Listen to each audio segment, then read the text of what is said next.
We got so many questions from last week's session where I was here with the amazing Angela Sundust, who is a virtual event specialist, and that has helped me to build my super simple funnel where within 6 months I was able to enroll 41 clients with ease. And I'm here today with Angela Sundust, who is my business bestie and an amazing virtual events sales expert. So Angela, tell us a little bit more about yourself.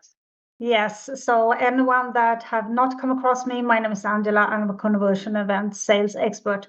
So what we do is that we help coaches, consultants, all kinds of service providers build high converting virtual event, which means webinars, masterclasses, challenges, workshop, live launches, boot camps, whatever you want to call them, right?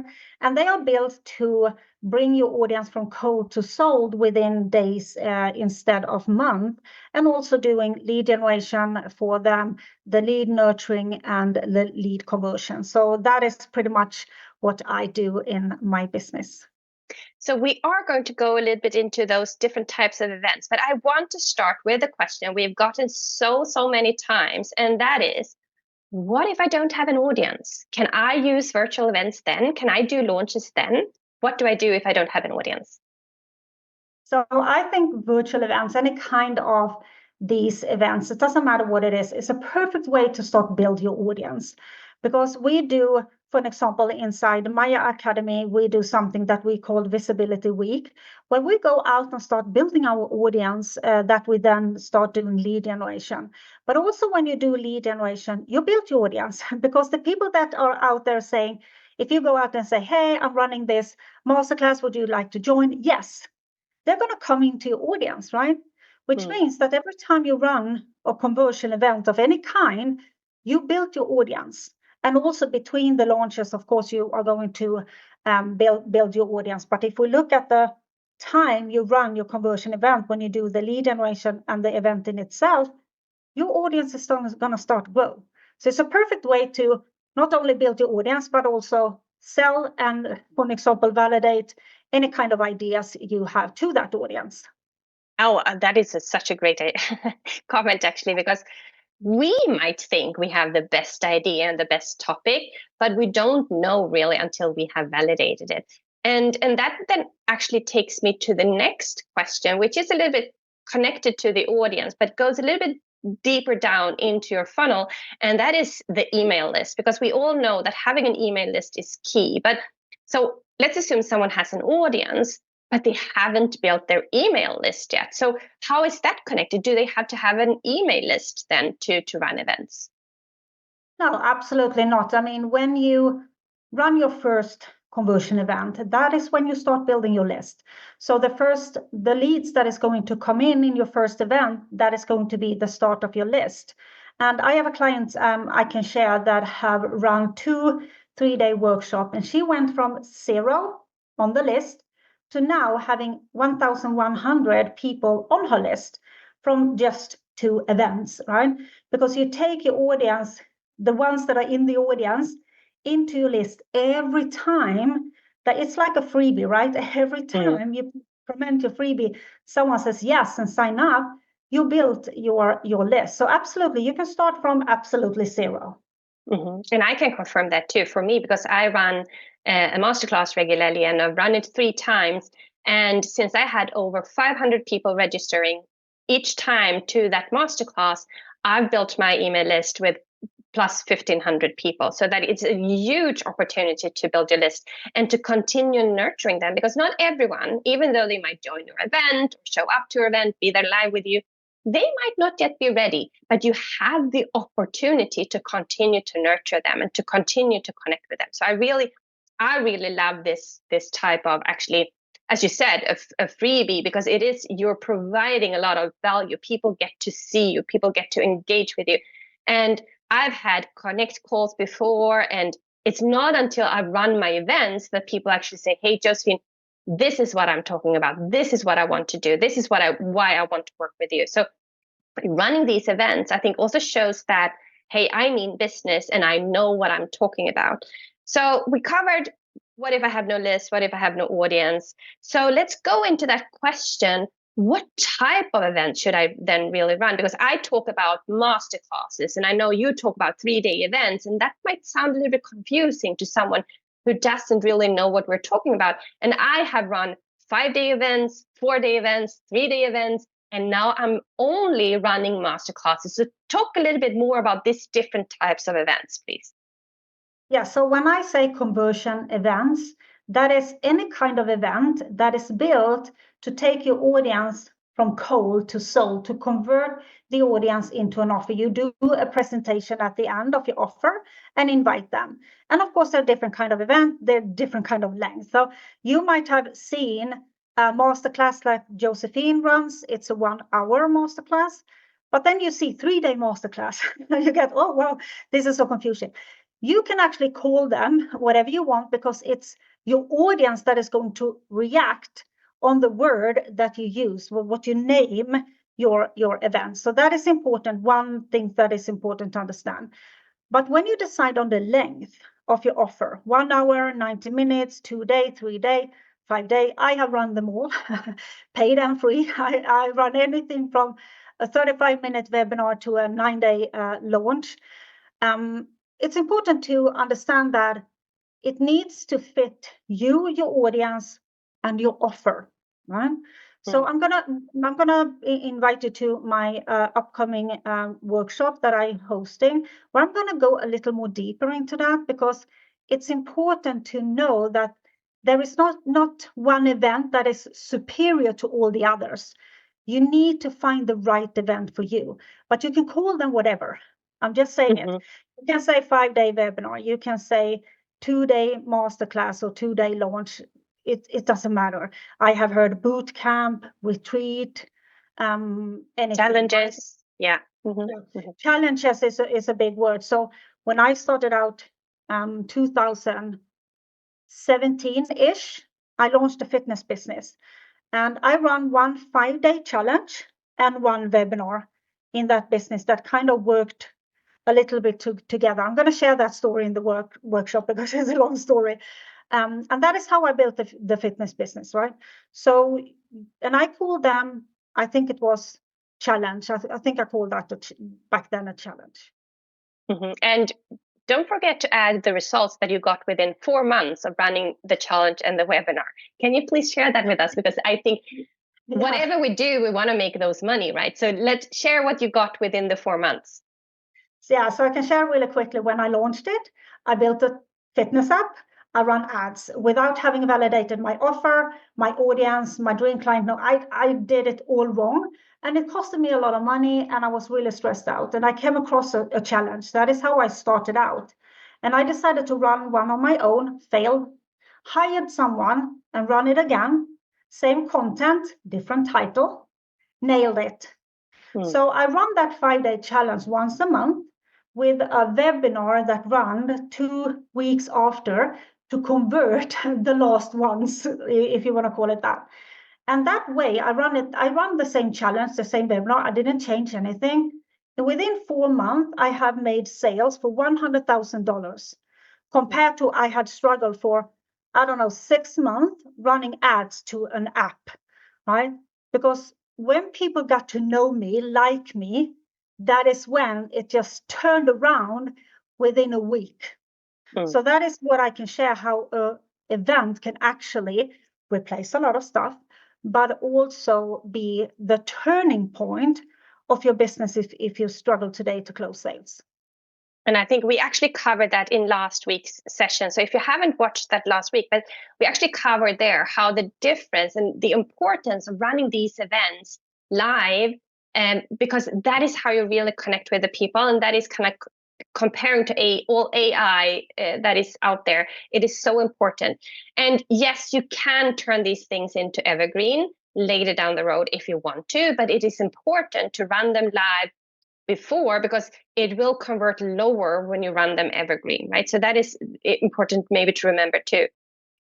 So I hear these things, and I think that people will think that, oh, but running a challenge in a webinar or Josephine runs her masterclass, isn't that a lot of effort? And maybe before we do that, there was something, but maybe that comes to my mind later on because I totally forgot about it. But it's like, about the 5 days and 4 days and 3 days and now chose the masterclass, it's because I give so much during my events that I was totally drained. And for like weeks after an event, I was so drained. And that was when you and I decided on, well, we have this offer afterwards. In my case, it's the LinkedIn breakthrough that we invite people to join after my masterclass. And it's like, and that's this price point. So let's just run a masterclass first and see how that works. And that works so good for me. But you have to test it. You have to know what comes afterwards. What is it that you want to do? And I really like that you will cover pieces of this inside of your workshop, Angela. So we will make sure we add the link underneath so that you can register for the workshop. So having all of these things in place, it does, I think, for someone who hasn't run it before, maybe has run it, but it's just not working out. It might sound a little bit exhausting. Can you give a little bit of what are your thoughts around that? Yeah, so the first mistake people do when they run events is that they change them. So they run been one there, event. done that. Yeah, been there, done that. So they run one event and it doesn't turn out the way they want. And instead of pivoting a little bit, they change it, which means they need to create new lead generation content, new content in the workshop, new sales pages, new everything new. And the secret behind, if you want to call it a secret, is to build it once, and then you validate it, of course, because you run it the first time, and then you run the same thing over and over.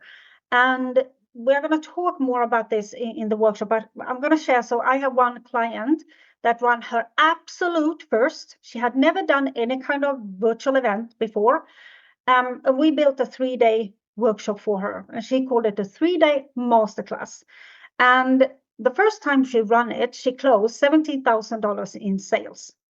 What we did the next time, and I think it was 2 or 3 months later, she decided to run the next one because she runs cohorts. She closed $22,000 in sale with the same content, the same emails, the same sales page, the same everything. We did not pivot even one thing. Why? Because the first one worked. We do not change things that works. First of all, we are very easy to do that. We don't do that. But let's say her first one would not have worked out. We just pivot a little bit. We run it again. The secret behind it is running the reps. You're going to become the master of something while running the reps. So you only build it once and then you just pivot. And you just rinse and repeat it. You just set it up again, rinse and repeat, rinse and repeat. And if we say we close 10 clients in a virtual event, and I run 3-hour events, and someone said, oh my God, do I need to be live for 3 hours? How much time would you have spent closing 10 clients today?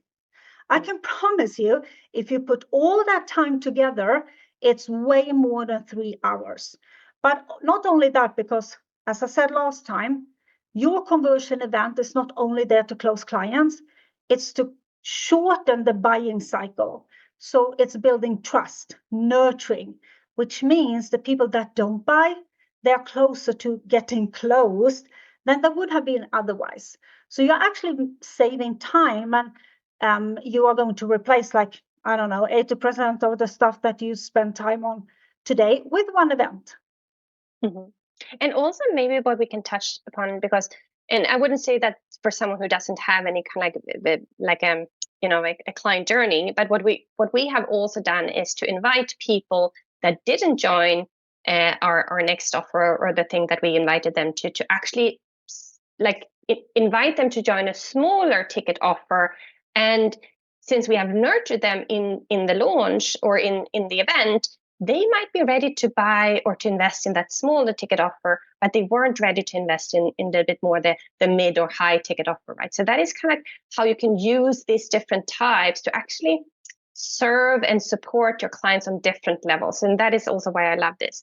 So we covered this, like rinse and repeat and rinse and repeat. And I absolutely, I've been like, and that was one of my pin drop moments I had last year, or light bulb moments I had last year, that I had been reinventing the wheel. It's like Groundhog Day entrepreneur style, like got it to work and then started all over again, got it to work, started all over again. It has done me an expert in kind of creating digital products, but it is exhausting. And that is why I love this process of rinsing and repeating and having someone in my corner who says, Josephine, stop what you're thinking. We're not changing anything. But as an example, in my first masterclass, we enrolled 16 people into the offer. In the second masterclass, I only enrolled 3 people into LinkedIn Breakthrough. And what we did then was a debrief to see, okay, what happened? Why was this? And we found different kind of things that I needed to improve, or things I needed to change. And then we pivoted for the third masterclass, right? So that is, you get to learn from each and every step of the way. And that is why it's so important to keep repeating, making it better and better and better. So maybe that actually leads me into the last question that we picked up, because we could only pick up like the most important questions, or not the most important, I wouldn't say that, but the most common questions. So the last question that I would like for us to cover here before we round this off is, can I really reuse the same content? Can I really invite my people on my email list again and again? Won't they be tired of it? So what are your thoughts around that, Angela? Yeah, so the only one that is going to get tired of your content is you. So I would stop thinking so much about myself. But first of all, we have a tendency to put how other people are going to react instead of letting them react on their own. That is one thing, right? So, and the other thing is that people need to see it and experience it multiple times. Some people are very quick buyers. So they come there, they meet you and they say, oh my God, I'm in. Mm-hmm. Some people need more time, and they need to have this repeated for themselves. And the one that just say, it's not for me, you repel them by running the same thing again and again, right?